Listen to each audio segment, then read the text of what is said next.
жырларынан Мұқағали Мақатаевтың «Үш бақытым» өлеңін оқып берейін. Ең бірінші бақытым халқым менің, соған берем ойымның алтын кенін. Ол бар болса мен бармын, қор болмаймын, қымбатырақ алтыннан нарқым менің. Ал екінші бақытым тілім менің, тас жүректі тіліммен тілім дедім. Кейде дүниеден түңілсем де, қасиетті тілімнен түңілмедім. Бақытым бар үшінші, отан деген. Кім мықты десе біреу, отан дерем. Оты сөнген жалқанда жан барсың ба, қиналмай-ақ кел дағы отал менен.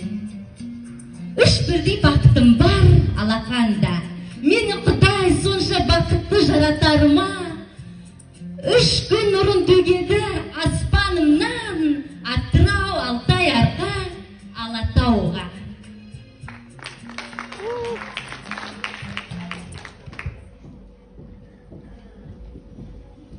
Майлин мектебі сахнаға